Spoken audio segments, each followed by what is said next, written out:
Андан кийин умранын мустахабтары, сүннөттөрү келет да.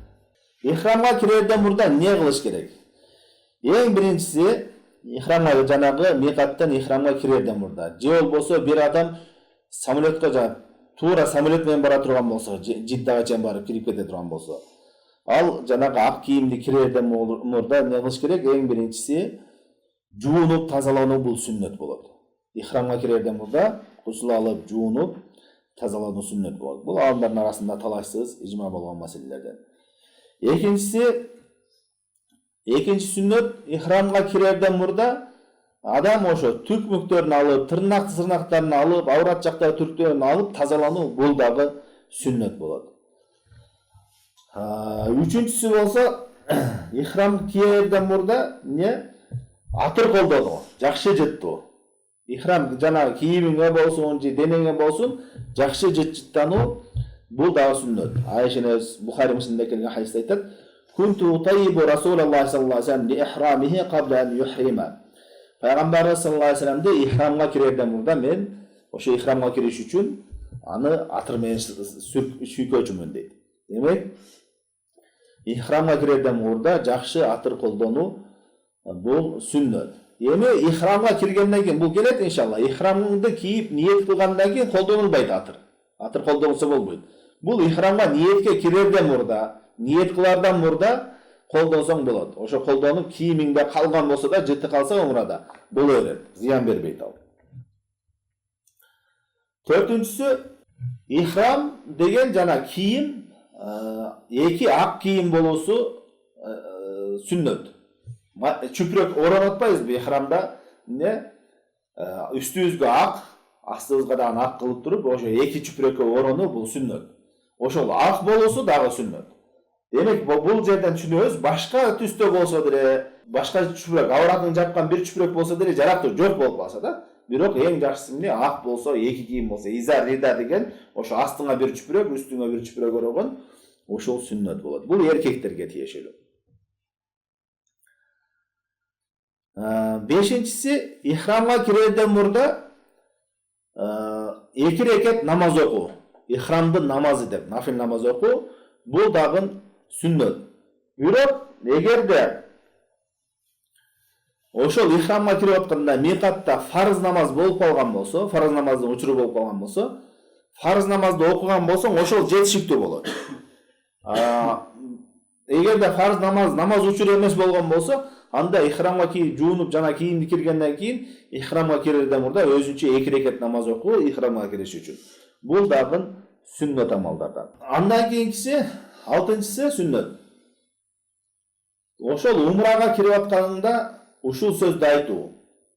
Лаббайк Аллахумма умратан. О Аллахым, мен сага умрага жооп берип келдим деген майысы. Лаббайк Аллахумма умратан деген сөздү айтуу, бул дагы сүннөт. Бул ниет эмес. Бул ниет кылуу эмес. Ниет жүрөктөн болот. Ошо умрага ихрамга кирдим деген ниет болот. Бул өзүнчө ибадат, дуа сыяктуу ибадат. Лаббайк Аллахумма умратан деп айтасың. Андан кийин 7-чиси болсо, ошо ихрамга кирип лаббайк Аллахумма умратан деп айтардан мурда, ниет кылардан мурда эмне кылыш керек? Кылганын карап туруп айтуу, бул дагы сүннөт. Имам Бухари рахимахуллах өзүнүн сахих китебинде ушундай тема койгон. Ихрамга кирерде эмне кылганын кароо деп, сүннөттөн деп.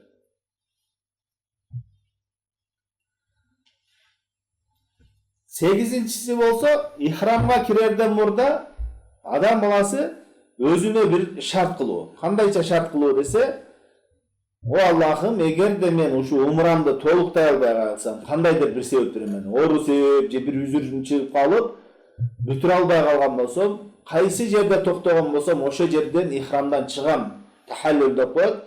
Жана арам болгон нерселер мага тыюу салынбайт. Ошол жерден мен эмне адалданам. Адалданам деген ихрамдан чыгуу деген. Ихрамдан чыгам деп ниет кылып, шарт кылып алса болот. Бул сүннөт амал. Бул шарт кылуунун пайдасы эмне? Пайдасы эмне дегенде, эгерде бир адам шарт кылбай эле умрага ниет кылып кирген болсо, умраны баштагандан кийин тавафты кылды, тавафты кылгандан кийин катуу ооруп калды. Аны уланта албайт. Бүтүрө албай кала турган болсо, шарт кылган болсо, ошол жерден эле умрасын бузуп чыгып кете берет. Ага эч кандай милдет жок. Кой сойбойт, башка кылбайт, бүтүрүп кете берет. Анткени ал шарт кылган. Эгер да шарт кылган эмес болсо, анда умрасын уланта албай калган болсо, тахаллул кылыш үчүн жанагындай ихрамдан чыгыш үчүн бир кой союп туруп анан кийин чыгыш керек болот. Түшүндүңбү? Ошон үчүн ниет кылып атканда шарт кылуу бул сүннөт, бул пайдалуу. Пайгамбарыбыз саллаллаху алейхи вассалам Даба бинт Зубер деген сахаби аялга ошол ооруп калганда ал айтты, мен ажыл кылгым келип атат деди. Бирок оорум бар деди. Толук бүтүрө аламбы, бүтүрө албайм дегенде Пайгамбарыбыз айтты, "Худжи ваштарити". Сен ажылык кыла бер, ажылыкка бара бер, бирок шарт коюп ал деди. Кантип шарт кыласың деди? Вакули, ушундай деп айткан, "Аллахумма махалли хайсу хабастани". О Аллахым, мен ихрамдан чыга турган жерим кайсы жерде мен үзүрлүү болуп калсам, ошол жерде чыгам деп айткан деди. Кайсы жерден мүмкүнчүлүгүм чектелип калган болсо, ошол жерден чыгам деди. Бирок бул жерде бир маселе, хайыз келгенде, аялдан хайыз этек келип калган болсо, бул жана үзүр болбойт, шарт кылсаң дагы. Мисалы үчүн умрага бир аял ниет кылып кирди, миқаттан кирди. Анан баргандан кийин тавафкылардан мурда хайыз келип калган болсо, мен шарт кылган эле ихрамдан чыгып кетсем болот деп, хайызым токтогон чейин ихрамда жүрбөйм деп чыгып кеткен болбойт. Ал эмне хайызы келгенге бүткөнгө чейин күтүш керек да, анан хайыз бүткөндөн кийин умрасыны жасаш керек. Ошол хайызы бүткөнгө чейин ал ихрамда болот. Ага күйөөсү жакындаса болбойт, күйөөсү кошулса болбойт. Түшүндүңбү? 9-чу сүннөт амал бул көбүрөөк талбия кылуу. Талбия деген Сах Муслимде келет, Пайгамбар саллаллаху алейхи вассалам ажылыкта ушундай Жабир радhiyallahu anh айтат. Ахалла бит таухид, таухид менен талбия кылды, ажылыгын баштады дейт.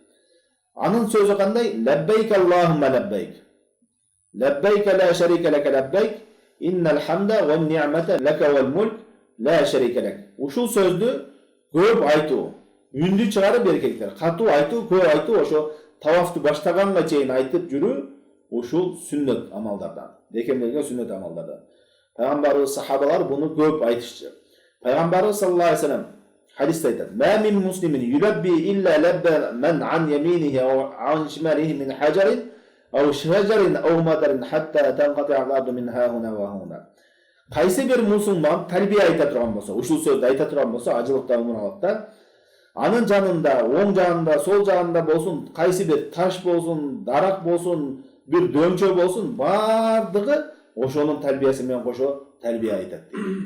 Демек мунун фазилети чоң.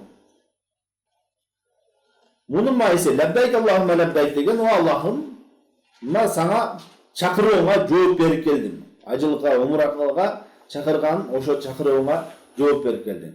Жалгыз өзүңө гана, сенин эч кандай шеригиң жок. Чынында мактоолордун жана nimet жакшылыктардын баары сага гана атандыр. Жана мүлктүн баары сага гана атандыр. Сенин эч кандай шеригиң жок деген мааниде.